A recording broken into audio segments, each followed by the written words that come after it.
Bonjour, bienvenue dans cette nouvelle vidéo d'Alform de la formation Siena 200-301 de la section automatisation et programmabilité en réseau. Dans cette vidéo, on va voir comment installer notre OpenDay Lite. Alors, pour cela, nous avons déjà fait l'installation de notre serveur, notre VM serveur de Ubuntu et de même notre VM de Mininet. Mais dans cette vidéo, on va apprendre comment installer notre OpenDay Lite comme programme d'automatisation de notre réseau. Alors, on va utiliser la même topologie qu'on a utilisée dans la vidéo précédente. Et là, bien sûr, on va rajouter aussi des interfaces de réseau pour connecter les deux VM de Mininet et OpenDaylight. D'accord?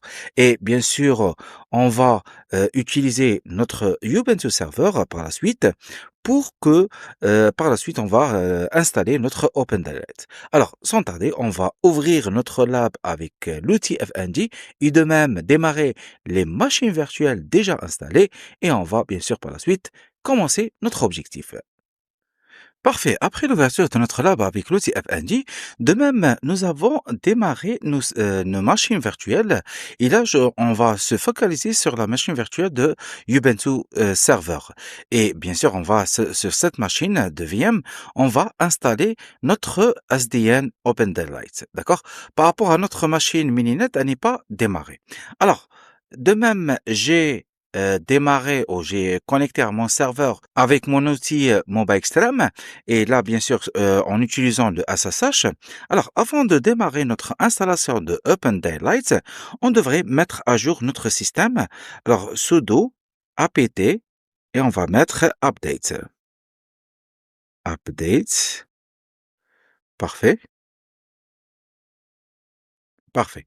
Alors, après ça, on devrait continuer notre installation puisque là, on a besoin de Java ou du programme de Java parce que notre OpenDaylight est un programme Java et là, il devrait exécuter, d'accord, notre runtime de Java. Alors, pour cette raison, on devrait installer notre Java ou notre runtime de Java.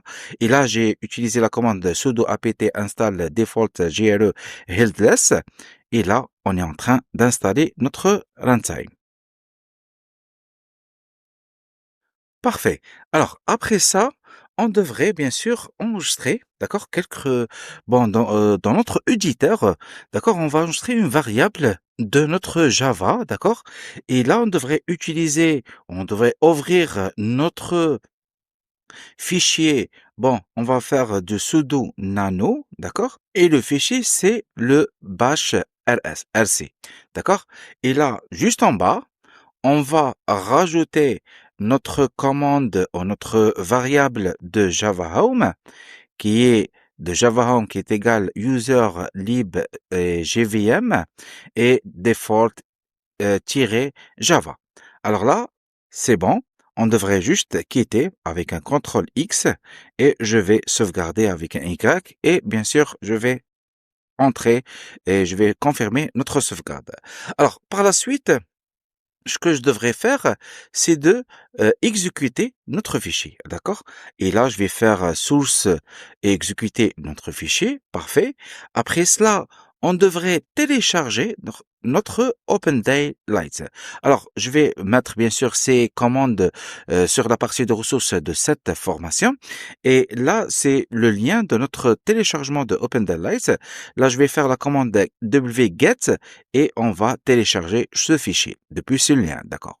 Alors, on va le télécharger. Parfait. Alors, on va confirmer notre existence de fichier. Voilà, c'est notre fichier déjà que il est téléchargé. Alors, par la suite, comme vous pouvez voir, nous avons un fichier zip. Alors, pour cela, on devrait installer notre zip, d'accord? Pour la suite, on devrait l'extraire ce fichier, d'accord? Alors, pour cela, j'ai sudo apt-get install un zip. Et là, on va télécharger ce unzip et de même pour l'installer. Et par la suite, on va unzip, d'accord? On va, décompresser notre fichier qui est de distribution calaf 0.5.0.boron.zip. Et là, on est en train de décompresser notre fichier. Par la suite, alors, je vais faire LL pour visualiser le contenu de notre répertoire. Là, vous voyez que nous avons, d'accord, notre répertoire est décompressé, bien sûr. Alors, par la suite, je vais rentrer sur ce répertoire. Alors, CD et je mets le nom de notre répertoire et par la suite, je vais lancer notre OpenDLight, d'accord?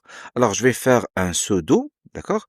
Et je vais faire .bin, d'accord, et bien sûr, calaf comme exécutable de notre OpenDLight.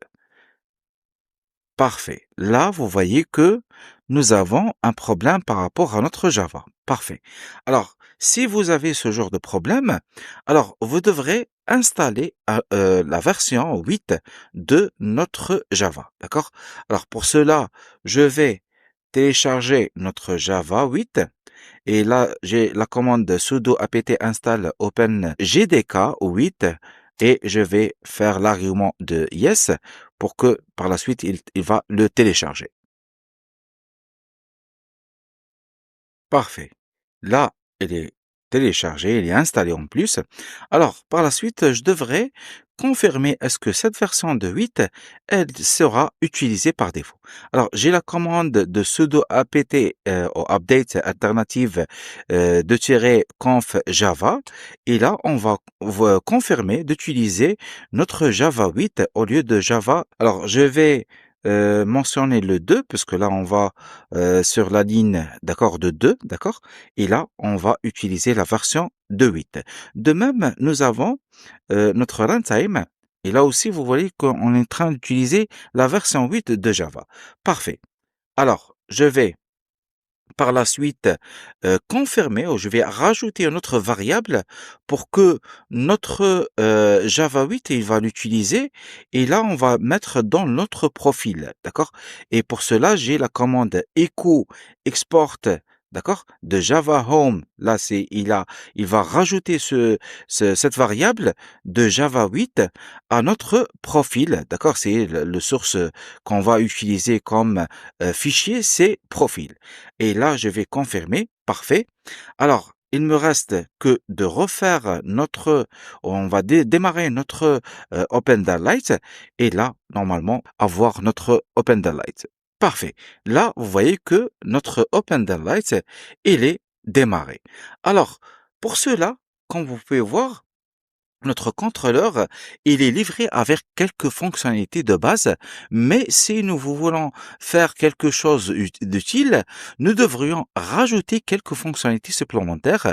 Et là, je vais utiliser l'interface graphique et de même pour notre API LSConf et certaines fonctionnalités de commutation de L2 de base pour apprendre les adresses MAC. Alors pour cela, nous devrons rajouter, d'accord, quelques fonctionnalités. Alors, pour notre première fonctionnalité, c'est feature install et on va mettre la feature old resconf. De même, je vais rajouter la deuxième feature ou la deuxième fonctionnalité. Alors, juste en attendant de rajouter la première fonctionnalité. Parfait. Et je rajoute la deuxième, c'est feature install old mdsal ou mdsal OPI ou API doc, d'accord? Il va rajouter la bibliothèque des API et par la suite, d'accord? On va rajouter aussi quelques fonctionnalités, d'accord? Qui sont bien sûr de nature. Nous avons le LSConf, old L2 switch et bien sûr là déjà on a rajouté ça et bien sûr notre troisième feature c'est le deluxe all, d'accord? Et bien sûr on va confirmer par entrée.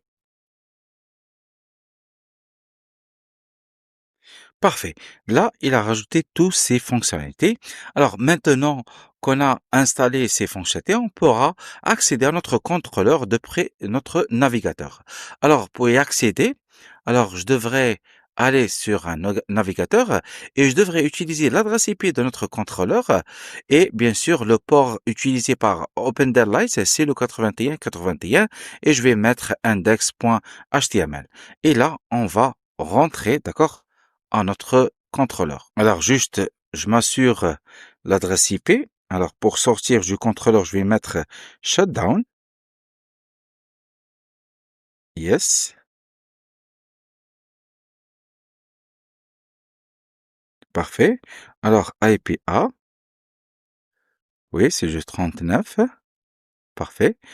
Mais là, on n'a qu'une seule interface. Parfait. Alors, ce que je devrais faire, je vais rajouter, d'accord, un autre VM. Tout d'abord, je vais mettre shutdown à notre VM et je vais rajouter une autre carte de réseau, d'accord,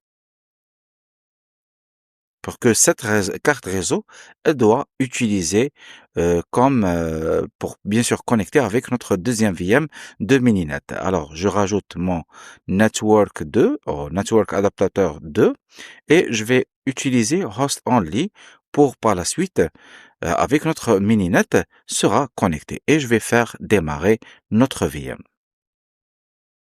Parfait. Alors, je vais revenir à notre interface, à notre connexion SSH et je vais démarrer, d'accord? Alors, LLL et je vais démarrer notre contrôleur. Alors, voilà, parfait. Alors, je vais vérifier avec mon navigateur. Parfait, là, il marche. Alors, pour y rentrer, alors j'ai le user et mot de passe par défaut, c'est admin. Et là, on rentre à notre contrôleur de OpenDaylight de SDN. Voilà ce qu'on peut avoir avec cette première partie de notre installation de SDN OpenDaylight. Alors, on se retrouve juste après cette vidéo pour continuer notre configuration avec notre deuxième VM de Mininet.